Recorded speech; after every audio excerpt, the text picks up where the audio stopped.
see the way they hate. And I know better than to listen to the people who are calling us slaves. I can feel the sunlight shining in.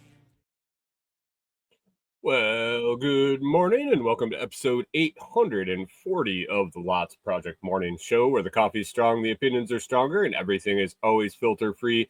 I'm Brian, your host, and today it's May 26, 2025, Memorial Day Monday. I don't know how many people will be around, how many people are working, or maybe have the day off. Maybe we'll have a heavy crowd in the live this morning.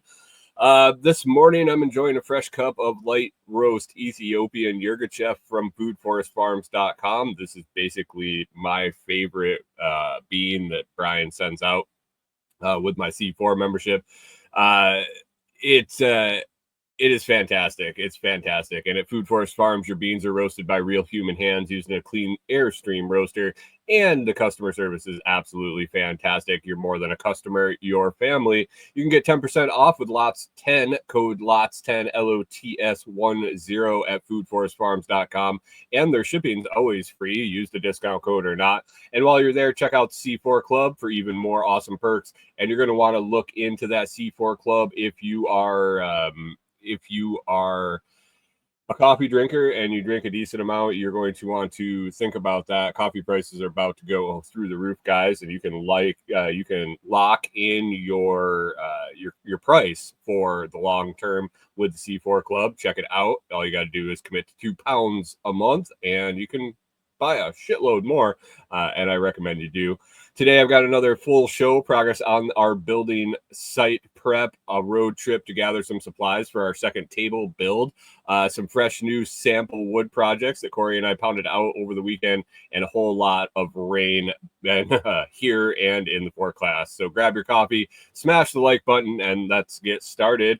Let's swing over into the live chat, see who's hanging out already. Good morning. Early in was Jim. Jim, I don't know if the show app popped up on Noster yet. I'm looking at my zap.stream dashboard here, and it's not showing. And I don't know. I don't know what the deal. It's a new app. It's still testing. Oh, and there it pops up just like last time. And I'm guessing it's going to be kind of choppy. I don't know. Gentleman that created the app, it's mobile only, and the reason I'm testing out and having some issues is it's mobile only. So I have my phone next to the screen, which has StreamYard on the screen, and I'm streaming there. I dropped the quality on the camera on the StreamYard stream. That's why it's so dark, I believe. Looks like my battery's dying on my ticker there too. It's just a shit show. I'll tell you, the whole last week Corey's been off. It's been fantastic. We spent almost the whole time together. Good morning over on Noster. Rod, thanks for making the app. Testing it out again. App is pretty smooth, and I'm getting pretty streamed comments in the app. Jim's still having problems with Amethyst saying says offline and live but no video. Jim had problems last time and Rod did not, so I don't know what's going on. I might have some time this week to dig in beyond just this show, but I do want to focus on this show. Corey was off all week, and I spent a lot of time with her. Very little time on the computer. A lot of time. I'll talk about a couple of things we did over the week later in the show, but I really enjoyed spending the time with her, and it really revitalized the realization that that's what we want to do long term. That we want to figure out something that we can earn enough cash to do that full time together, and her life was way better not having to stress out about what she's got going on at work. So new goal.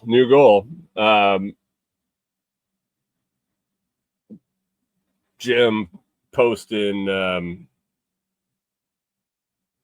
Jim and Rod are going to be talking a little bit. Anyway, good morning, Mike's Homestead. Rod says it's a little choppy over Noster, but it's there, and that could be my internet. Really, Corey logged in to work this morning to do some work. I got 2 streams going. I don't know. Anyway, Jim mentioned the nice new hat came in. I thought I would use it for the live streams and some video content I'm going to be doing. Bitcoin hat. If you're listening, you can pick those up over at FOMO 21. They got a ton. They have a ton of. They got a ton of Bitcoin gear. They got t-shirts, hats, all sorts of stuff, and you can get 10% off using code LOTS at FOMO21, FOMO21.com. And if you just put the /LOTS, I believe the code gets put in at discount or gets put in automatically at the end. Mike's Homestead hanging out. Good morning to you, sir. You've been probably getting as much rain as we are over here. And Hunter, thanks for stopping in. You working today, Hunter, or are you hanging out at home? Oh, anyway, Jim's still troubleshooting. Maybe it's a Jim thing. maybe it's not. Maybe it's not me. Maybe it's not Rod. Maybe it's not Show. Maybe it's not Noster. Maybe it's Jim. Oh, anyway, don't have the light up here because the battery's dying on my ticker. Tried to charge it up here before the show, but we're sitting at 109,662 on Bitcoin price, and that's doing well. That is doing well.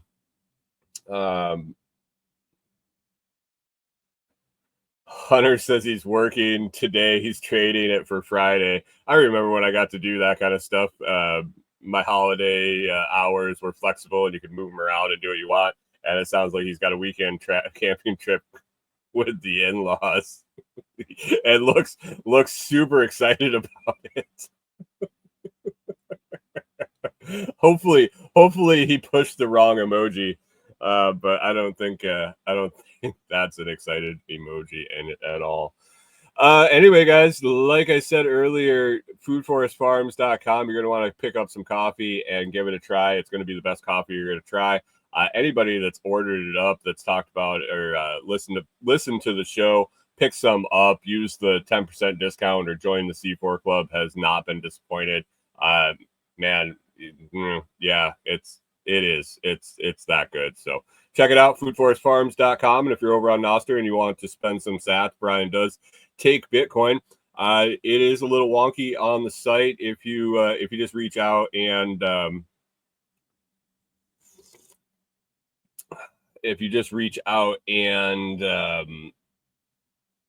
email him or fill out the contact form there on the site, you'll be able to order with Bitcoin.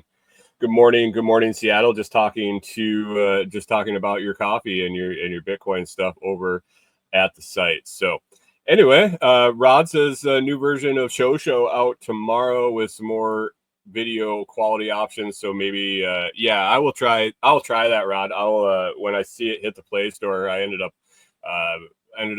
getting into the beta over on the Play Store, and I will update that and give it a try with a lower res and see how that does with our internet. So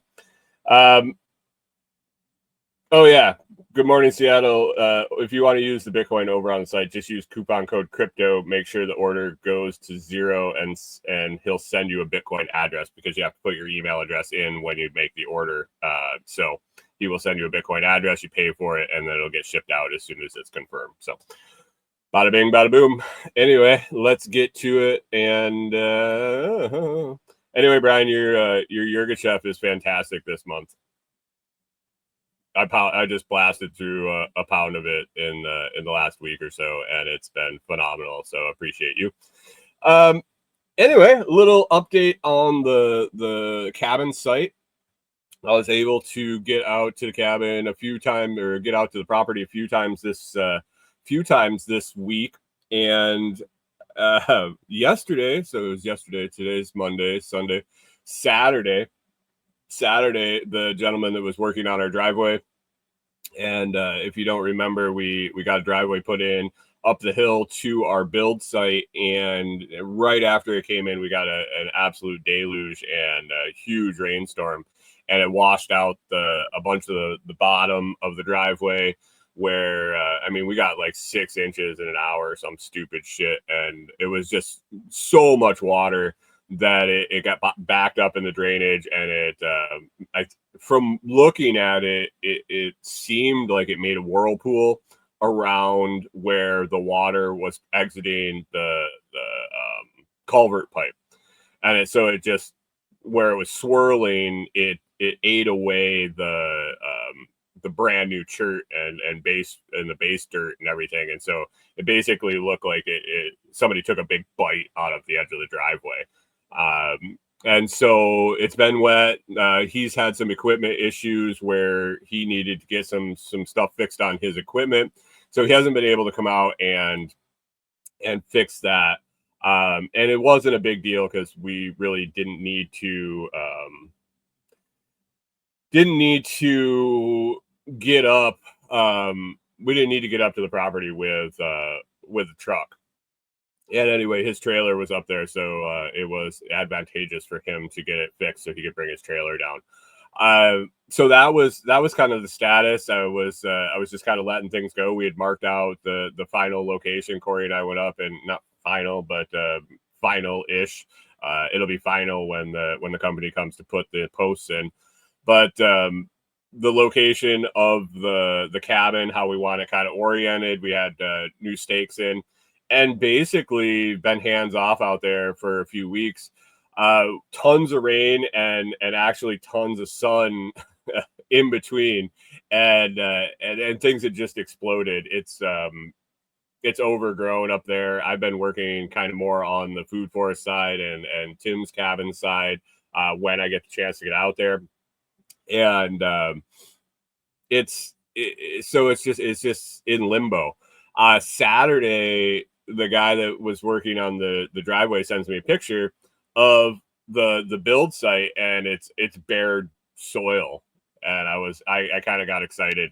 He got the driveway refixed, and then where I had talked to him about getting the build site leveled.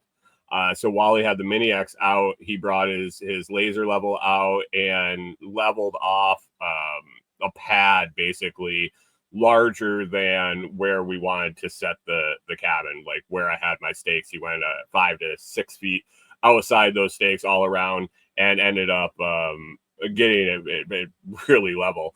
And so I was excited about that. And with the rain, I was like, man, I don't know if I'm going to be able to get in and out of the road. It gets pretty sloppy pretty quick. And it was getting in pretty rough shape. But he also said in the message that he regraded a lot of the road. So yesterday I decided to pop out there and check it out.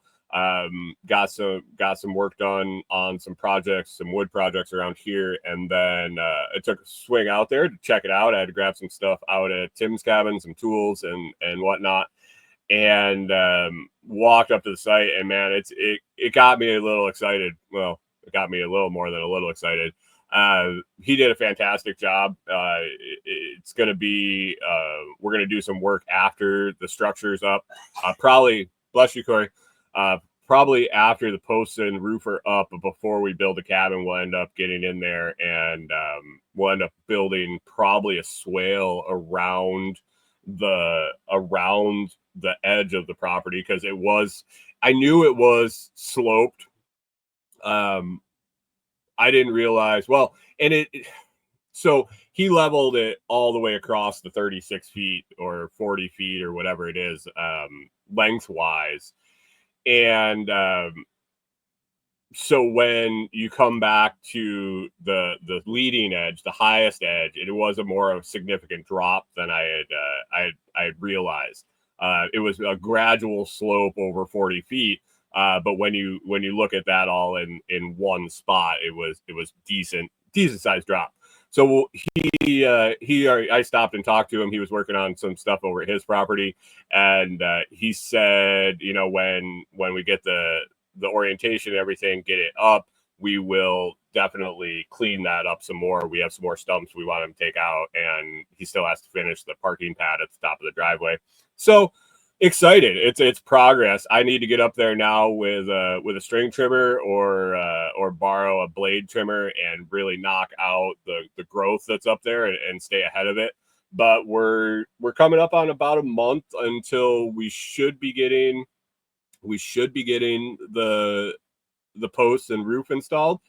It might possibly get delayed with all the rain. I don't know how many jobs are getting done, how many installs are going to be getting done, and we're on a list. So it is when it gets to us. So still looking towards the end of June, and I'm guessing more like just after 4th of July is when we'll actually get it in. So I may be wrong. It might be early. Who knows? Just anytime he gives phone call and gets us on the schedule, we will go for it. So, oh man, this stuff is good. Mike's Homestead says building nesting boxes because, like any true homesteader, you get the animals first, then figure out what to do with them. What you get? You got nesting boxes. So chickens or rabbits? I think if you got rabbits and you didn't have anything to do with them, they're pregnant if you're building nesting boxes. But you got a few days, unless they're really pregnant. And chickens, man, just throw a 5-gallon bucket on the ground on the side, throw some hay in it. They'll love that more than anything. Or legitimately just throw a bale of hay in there and they'll lay on top of it. They will anyway. Oh, you got some rabbits. You got a little while on those nesting boxes unless they are unless they're ready to pop. So what kind of rabbits did you get? So that is kind of the site update, and get out there, get it cleaned up. I still got the stacks of solar panels out there. I have oh, you had babies last Thursday. Whoopsie.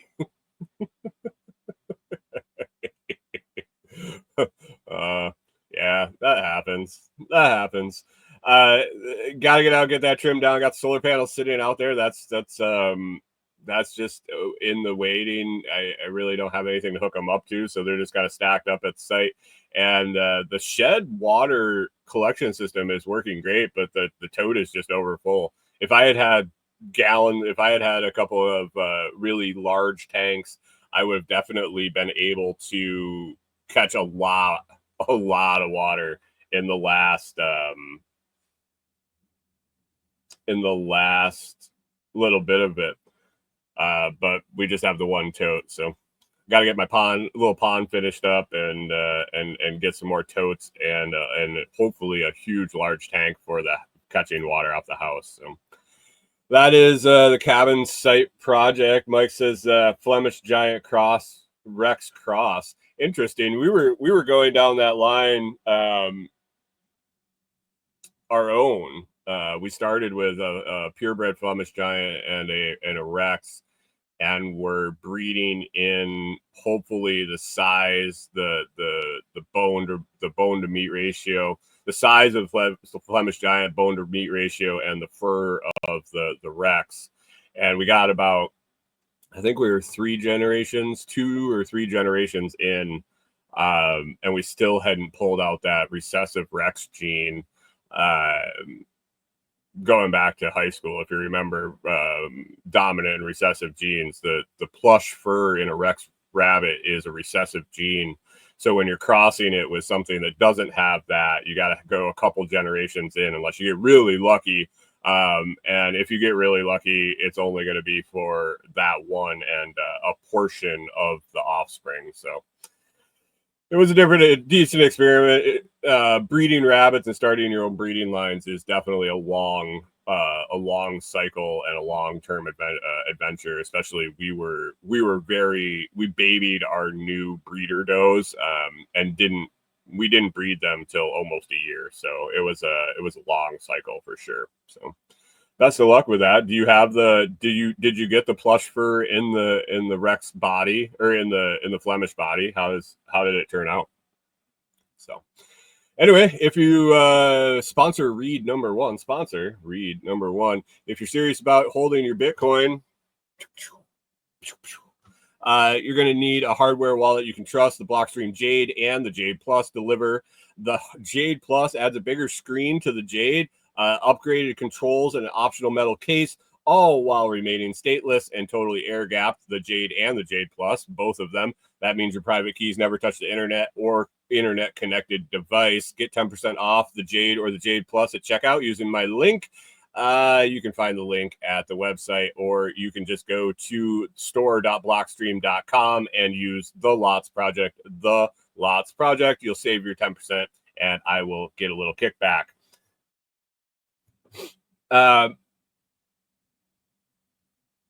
Protect your Bitcoin the right way, and just remember, not your keys, not your coins.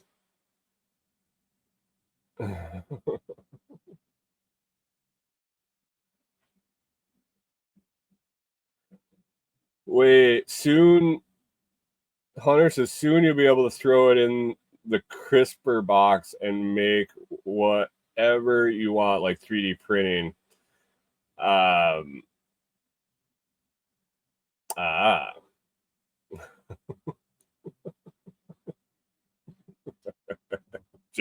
Jim's taking a bathroom break, and Mike says their first gen crosses. It's an interesting experiment. We had a really big Flemish and a really tiny male Rex, and yeah, just you can think about that. Let's see what else we got going on the list here. Corey and I took a road trip this week. I mentioned earlier that Corey was off all week. She had some things she wanted to get accomplished, and she was able to do that.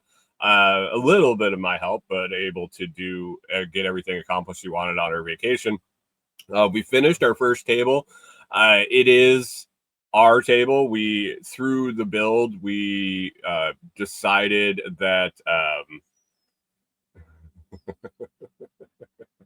Jim's kind of paused here for a second. Jim says it's not the size. Watching him try to mount her and get up on her back and still be his body length, and I'm not talking about his junk. His junk was adequate, but it was him trying to hold on to her hips and curl around and reach the area he had to reach. It was humorous. He was like he was trying to climb a fucking mountain. And if you've ever watched rabbits get it on, it's funny to watch when they're the same size. Well, males are usually a little smaller than the females, but watching this was comical. Jim says that's the problem with fat chicks. She wasn't fat. She was just big boned. Literally. Anyway, we finished our first table. During the build, we realized that that it was going to be ours. It's farmhouse style table. They could be used for inside. They could be used for a patio or a picnic table. The build we wanted to do originally required 4x4s. And I had somebody ask why I wanted to use untreated 4x4s, which I couldn't find locally. The untreated 4x4s would have matched the material at the top. And since it was going to be used for inside, focused on inside mainly, we wanted to use non-pressure treated for the top and to make it match, to be able to stain it, to be the same. We were going to have to use the same material for the legs. We weren't able to find those for the first table. I thought that, I did manage to take 2x4s, since the legs on the design are half-lapped 4x4s. And if you don't know what that means, is you basically cut out a notch halfway through each one and then put them together like Legos almost. And so what I thought was I could lay two 2x4s together face to face and then fill in the gaps. And visually, it would turn out similar, and structurally also. It worked okay. It wasn't the best, and we had to use a lot of wood filler and a bunch of gaps. I was working with both. The material wasn't all the same size. The saw, I only had a skill saw, and some of the angles, you get a 1 degree off, and it over the run of a board, it looks different. So we had a lot of gaps. And then when we went to stain it, the wood filler didn't take the stain the same as the wood, which it is what it is. As we were finishing the table and starting to work on the benches, we realized that we were just going to keep this table for us and use it as skill building and practice and evaluation on like how much time it takes for sanding and what tools we wanted to buy to make the job easier. And so we finished the table. Got that done. We got 2 benches done with it, 2 long benches for the long sides of the table. The 6 foot by 3 foot wide table, 6 foot long, 3 foot wide. So a couple 6 foot benches, and then out of some scrap we had, we made 2 end benches, which weren't in the plans. We just kind of made them up as we went, and made 2 end benches. Got them all stained, got them all stained twice, got them all poly sealed with some spar urethane for outside, since we were going to plan to use this now as an outside table. We wanted to protect it. And it looks really nice. The pictures we got of it, it looked really nice. I got them posted on the Telegram group. And Corey and I also, I'm going to mention this in a little bit, but we also fired up a Facebook page for our little side hustle here we're putting together for wood projects, making tables and some other stuff that I will talk about. But K and B, Corey and Brian, custom builds with custom with a K, custom built KNB, custom built, custom with a K for K and B. It all works. It all works.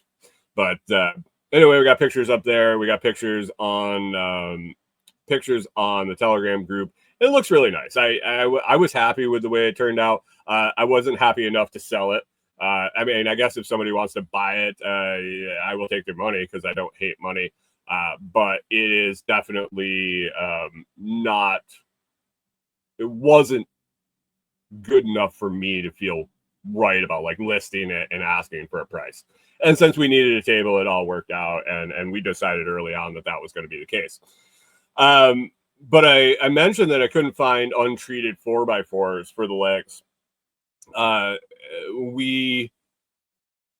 When I looked on Lowe's website, Lowe's is the closest local big box store. They didn't have them locally.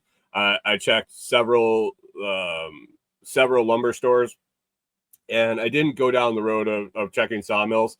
It just was what it was. But Lowe's on their site suggested that they had untreated 4x4s at the Muscle Shoals location.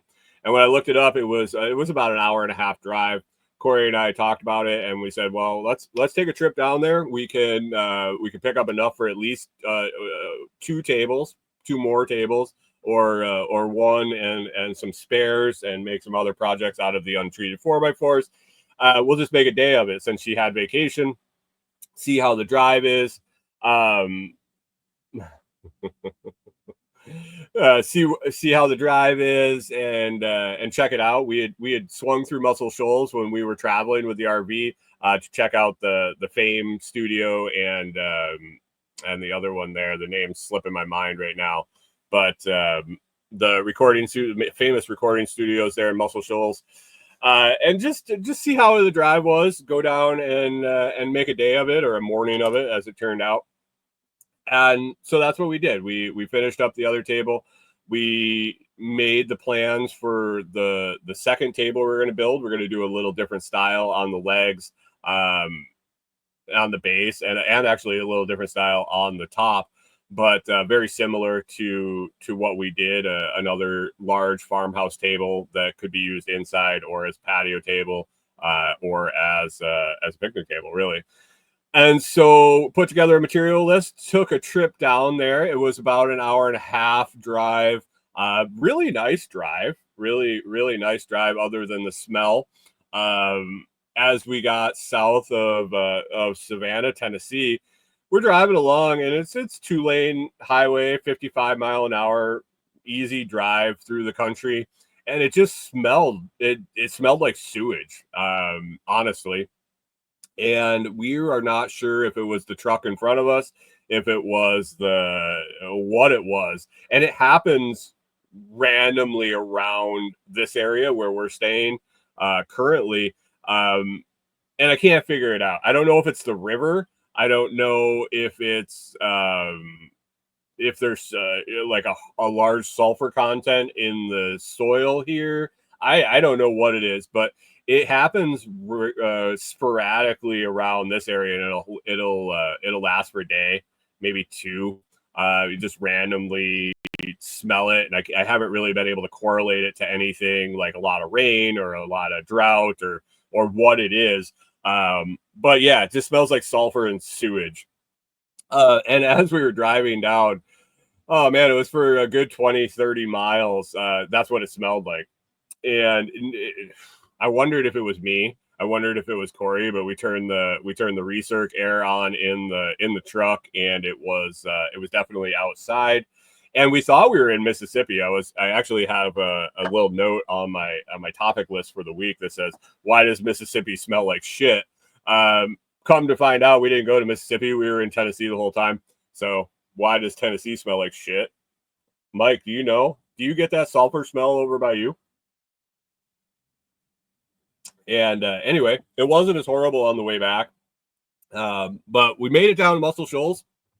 They had actually a nice amount of straight, not cracked, not full of cracks, not rough, not full of huge knots, 4x4s untreated.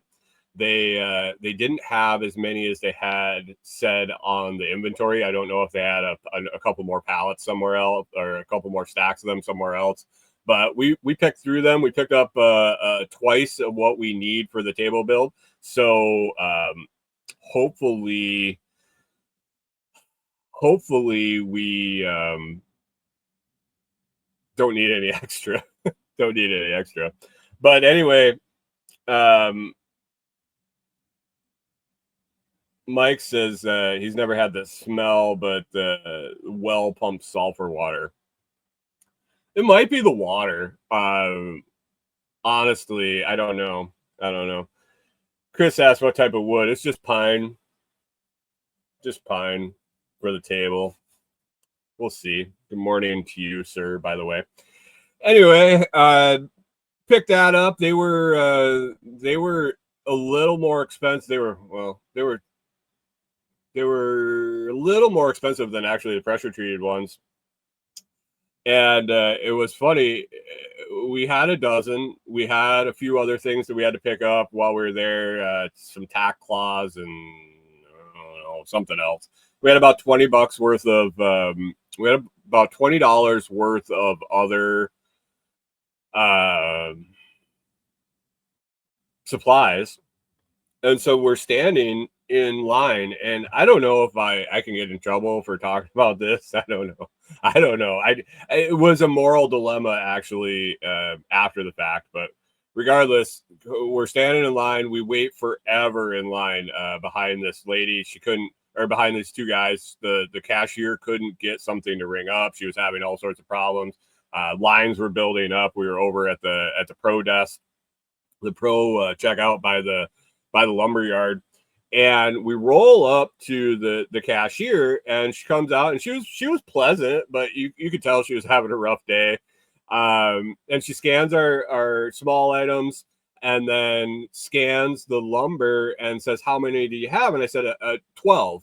I got 12 of these, and it was obviously, 12 4x4s is a big block. And they're like $14 a piece or something. $17 a piece. They're 1686 or something, $17 a piece, approximately. And she says, okay, your total's $120, 120 and some change. And I'm like, okay. And I give her the card and she's swiping it. I'm like, thinking about it. I'm like, wait a second. 17 times 10 is 170. Okay, $120. Hand her the card, pay for it.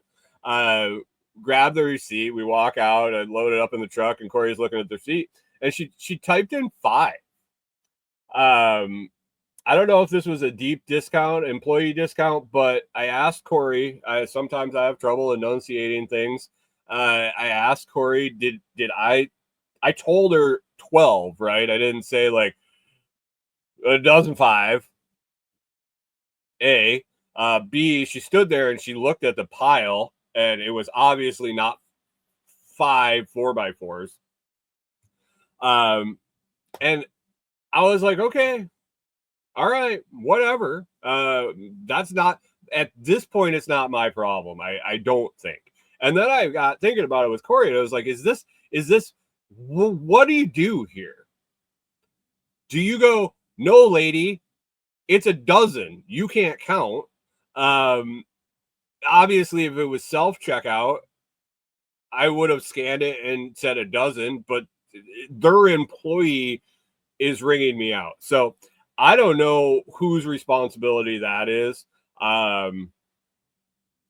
It is what it is. We jumped in the truck and took off. So maybe I stole some 4x4s. I don't really think so. I wasn't hiding them.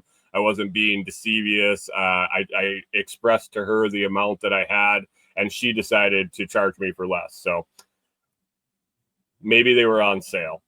I don't know. Not my issue to figure out. Ironically, when I went to buy some 2x4s at the other local, at the other Lowe's, the local one, a few days later, the girl scanning all of the boards. I had to get a dozen 2x4s, and she's scanning them all. And I was like, well, can't you just scan one and type in 12? She goes, no, corporate wants us to start scanning all the boards in. And I just kind of chuckled, and I was like, oh shit. Chris Dixon says, I found when the big box store employees give no fucks, you get some pretty great discounts. That's kind of what I took it as. As she was done ringing us up, she was taking her vest off. I don't know if she was going to break or quitting or had just had enough or what the deal was, but I was appreciative of the discount. So thank you, middle-aged woman from Lowe's. It helps if I fuck up the tables anymore. I guess a little more profit room on the table build. So anyway, we found a nice place to have some lunch. I think it was called Stanfield's. Was it Stanfield's, Corey? Stanfield's. Had a decent burger. Corey had some shrimp pasta. It was nice. It was a weird vibe in the restaurant. It was I don't know. It's like this mix of upscale and not quite upscale, and it was just this weird vibe in there. But the food was good. Service was fair, but had a good lunch and then came home. So it was a fun little road trip. Other than that, no really problems. The truck is running great. I'm really excited about that. It's been a relief and a lot of stress relief that since I cleared out that long-term trim and reset everything on the fuel management, it's just started running great. So that made that trip a lot more feasible and a lot more enjoyable too. So I think I could run down there no problem in the morning and go shopping and be back in the afternoon, just like a trip to the grocery store or something. So it's just it's not bad. It's not bad. We're glad we made the trip, and now we have the material to get going on that next project. So Speaking of those projects, Corey and I have decided that we're doing kind of a two-pronged approach with our woodworking. We want to try to sell some stuff. We want to try to make a little bit of a side hustle out of it, and who knows, maybe more of a than a little side hustle. And we realize that locally here, the population isn't huge. We're selling to a smaller pool of people, and with competition. So we are trying to figure out as we build these tables how far we want to deliver. If we want to try to push into the larger markets in Nashville and Memphis, and make it a 2-hour delivery window, maybe first hour free and then add on. I'm not sure yet, but the table's really not a shippable item, and shipping items and selling to the internet is the unlimited customer, really.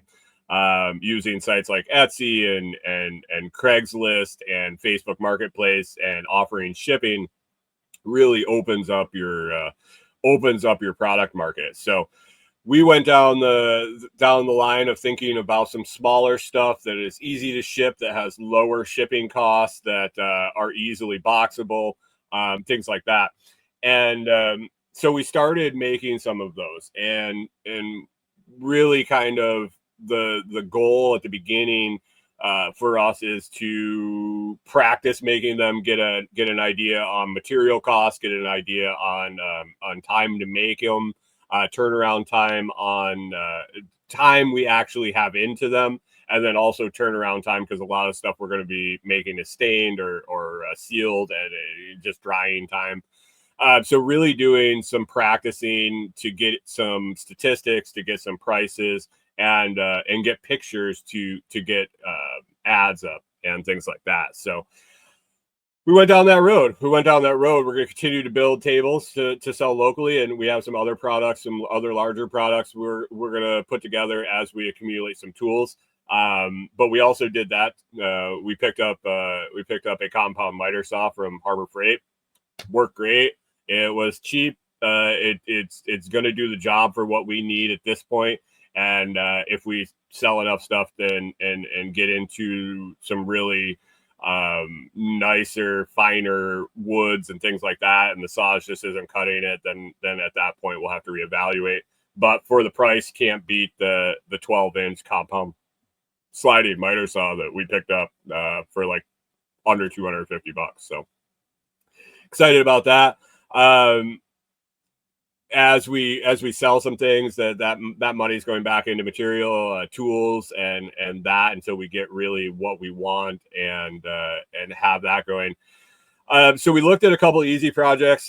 We had some scrap wood from the table build, and so the first small item that we decided to make were some gravity wine holders, magic wine holders. Basically it's a board that sits at an angle, and the wine bottle goes through a hole, and where you position the wine bottle changes the center of gravity over the board, and so the board can sit at an angle, and the bottle can stay.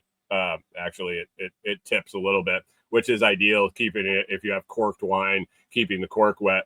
But basically a display piece for displaying some wine.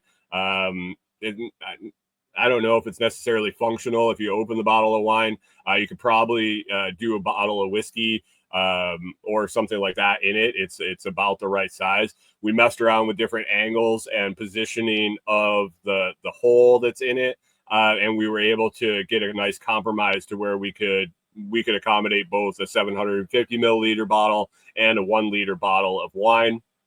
Unfortunately, I had to buy a bunch of wine to test that out, so we're having to consume that now to drink up the wine after we got our pictures taken.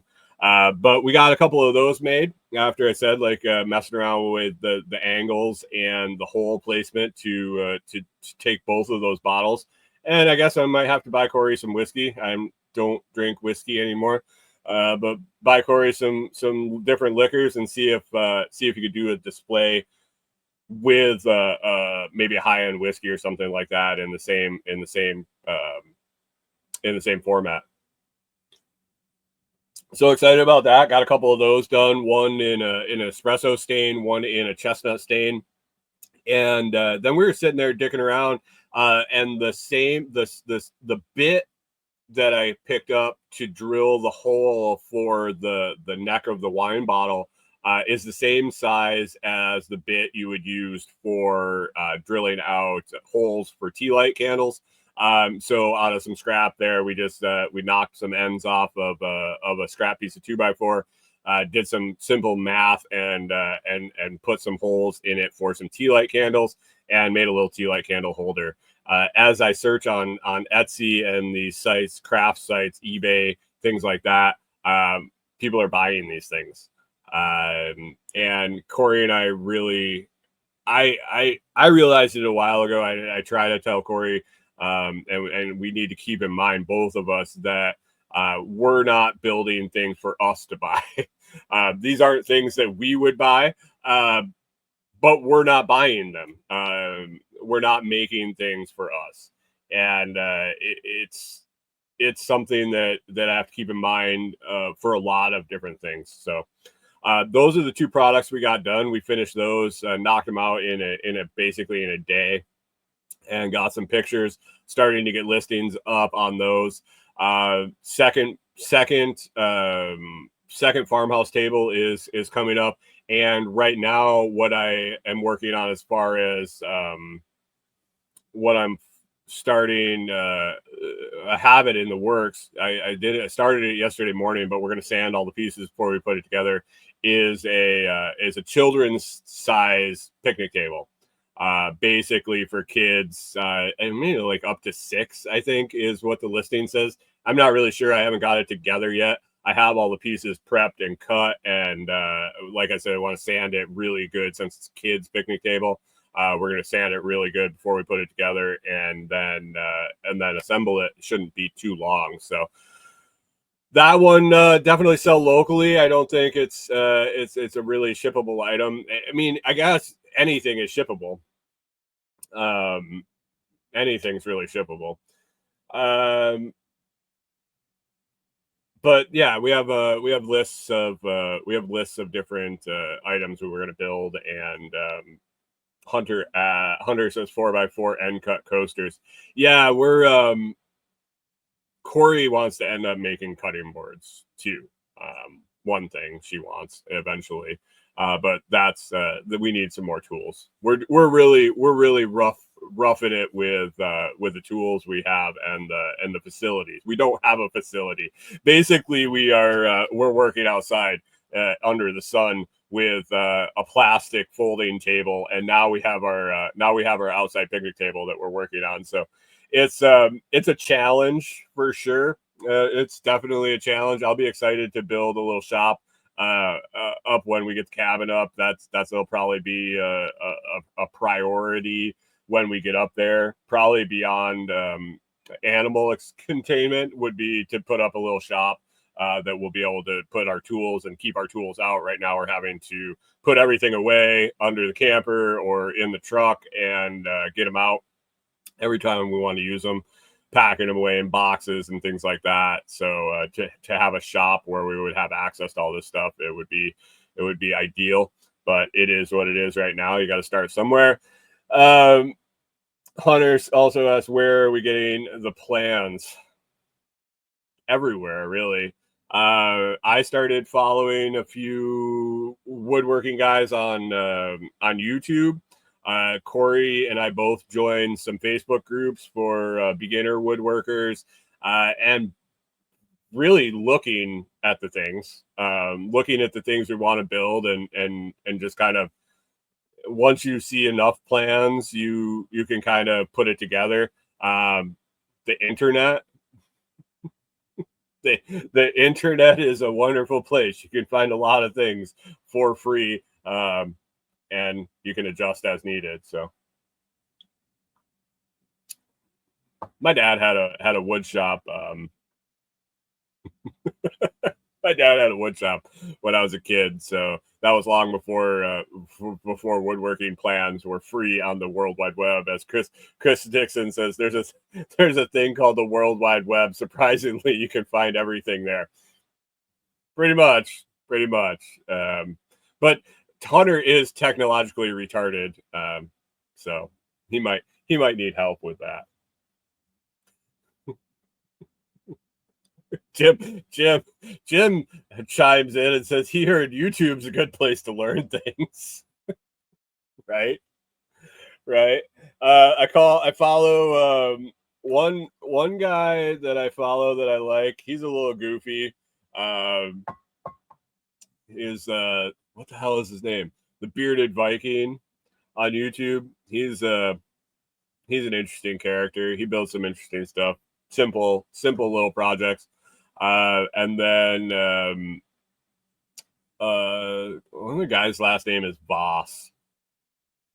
He builds some cool little stuff. He's got free plans on his website, and yeah, just anywhere.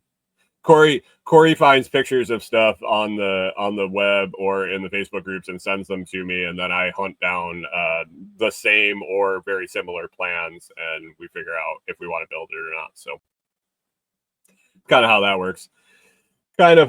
works.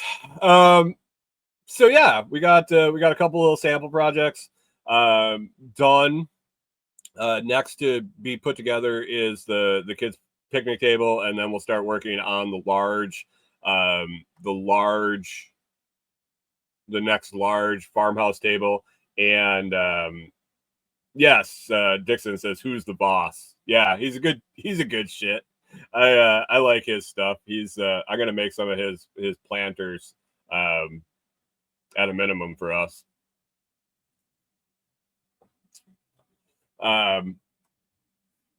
Yeah, the large farmhouse table, and then Corey has some other stuff in the works as far as smalls that we'll pound out, get listings up, and hopefully knock some out and sell them. Comfreyroots.com if you're thinking about growing your own comfrey or cashing in on comfrey economy. Yes, there is a comfrey economy. Now's the time. At comfreyroots.com, we sell hardy Bocking number 4 comfrey root cuttings, perfect for permaculture, soil repair, or turning into a profitable side hustle. Ask me how I know. Right now, we're including a free established crown with every order. This isn't just the crown where we harvested the plant, cut the roots off, and had a crown left over and didn't want to replant it, which used to happen all the time when I was on the farm. This is actually something that's been grown in a 4-inch pot and established as its own plant. You will get that plant, that established plant. You get that free with every 5-pack of roots. So you get 50 roots and an established plant in a 4-inch pot. And won't have the green as much as you'd think on the top. You don't want that anyway when you're putting it in the ground to get it started. Anyway, this is enough to get you started on your side hustle. If you got a little patch that you're looking to get into, if you're looking to start making money selling comfrey roots, it's not going to be overnight. Just FYI, I suggest putting them in the ground for at least a year and letting them get established before you start digging them up and selling the roots. But after that year, you will be literally growing money. That sale's going on until the end of May or if we run out between now and then. So head on over to comfreyroots.com, throw a 5-pack or a 1 or a 2-pack in your cart, hit go. Comfreyroots.com, grow something valuable. It's been a very, very nice little side hustle for me for at least the last, we're probably at going on 7 years now. So, it's worth it, guys. Really is. I'm glad I did it when I did. I wish I had done it the season earlier. I waited a little longer than I really should have. So anyway, one last thing on the list today to talk about, and then we'll wrap up and get out of here. The weather has been been crazy. Been talking about it for weeks now. We had a lot of severe storms. We had that tornado go through less than 20 miles from here. Really, really nasty tornado that did a shitload of damage. But man, the last couple of weeks, it has just rained and rained. And these weird pop-up rainstorms where it's raining while it's sunny, not a cloud in the sky, and it's just raining. And I would say that it's the humidity just bleeding out of the air, but it really isn't. Some of it is, but other times it's a nice sunny day.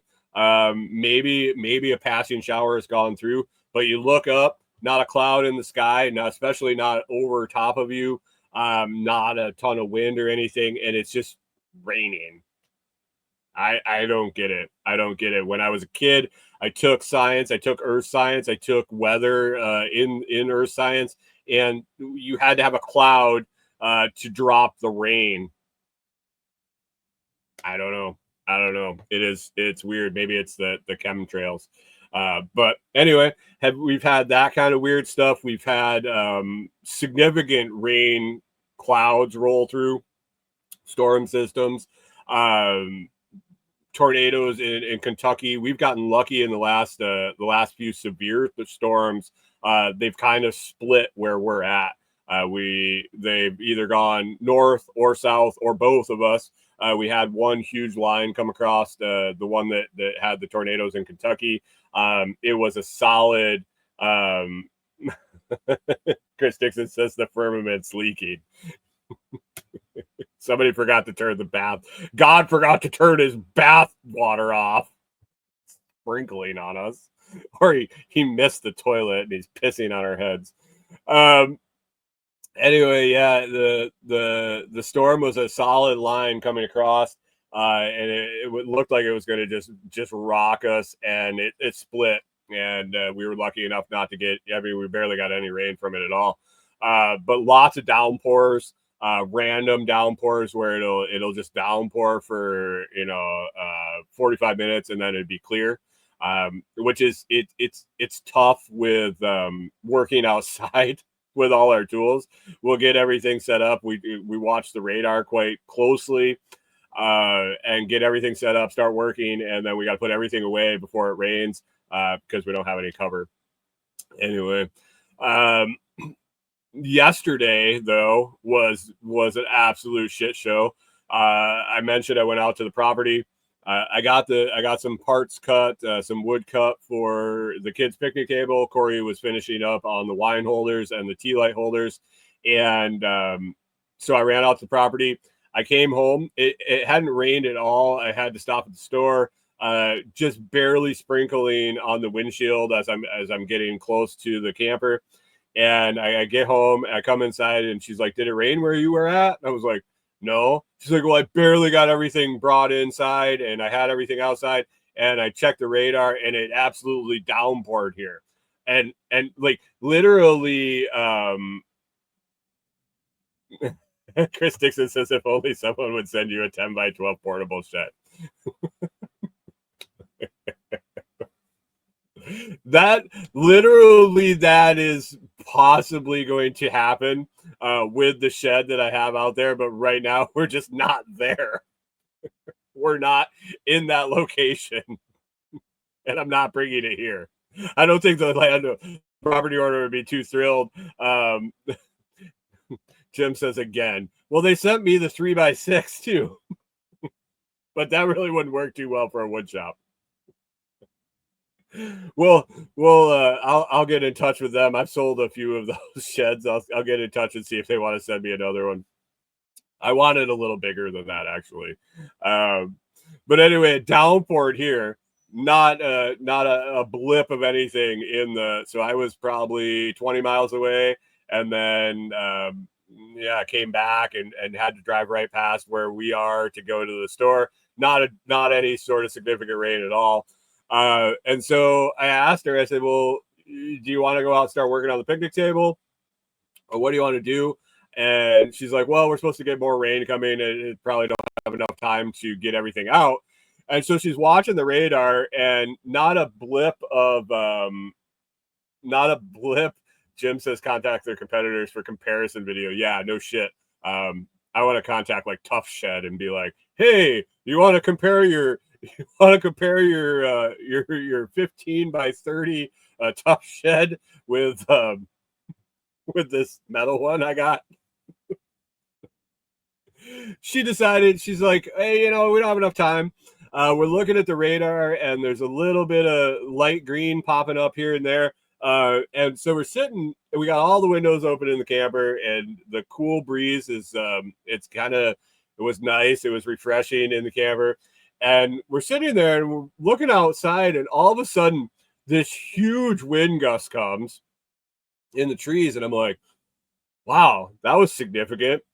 And like somebody turned a fucking faucet on, it just started downpouring like a fucking hurricane outside.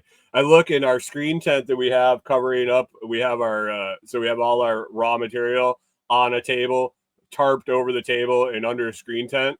The screen tent basically is like folding over almost on the ground. Our shower tent that's outside was basically folded over, touching the ground.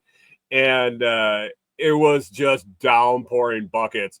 We're scrambling. We're trying to get the windows shut in the camper. And the rain came so fast, and it was pouring off the roof of the camper so fast that it was pouring into the windows, the open windows of the camper.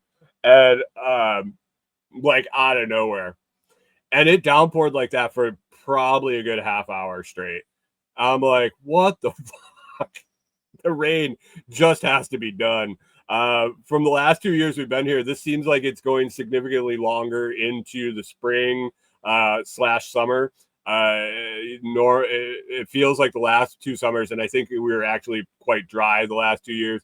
But this year it seems like it's extending further out, and I could go for some of that dry right about now, and let things dry up so we can work on the cabin, and the soil will be nice and dry when they get their equipment up there and start installing things. So, we will see. It'd be nice to be able to get outside and work for more than a quarter of a day too, and not have to rush to put everything away before we get downpoured on. So maybe someday. Other than that, God, not much. Like I said, I spent a ton of time with Corey this past week. Really enjoyed her being off of her day job. Her stress level was way down, and we were really productive. So hopefully swing some of that stuff into some extra cash, and figure out how to make it work full time for her. And so with that, I think I'll wrap up. Thanks to everybody hanging out in the live chat. Hunter, Chris Dixon, Jim, Mike's Homestead. Appreciate you guys all stopping by and hanging out. Chris Dixon says we'll be toiling in the sun, praying for rain and a breeze soon enough. I think I got enough. I think I have enough. I think I've had enough rain till fall for sure, but yeah, it is. It's a give and a take. So anyway, don't forget to check out the Blockstream Jade and Jade Plus. If you're not using one, if you're not using a hardware wallet at all, I definitely recommend you pick one up. If you're using another hardware wallet, bravo, thank you for doing so and securing your Bitcoin, because 109,873 going to pop up here pretty soon, going on the bull run. So secure your Bitcoin. I would hate to see you lose it.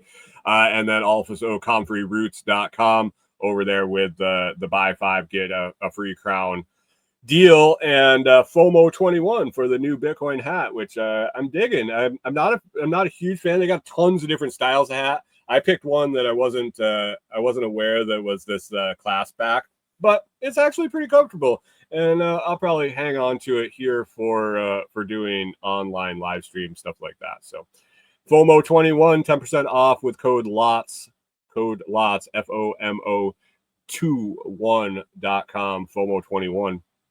And guys, that's about it. We'll see how the week goes, and we will circle back and catch up with everybody next Monday.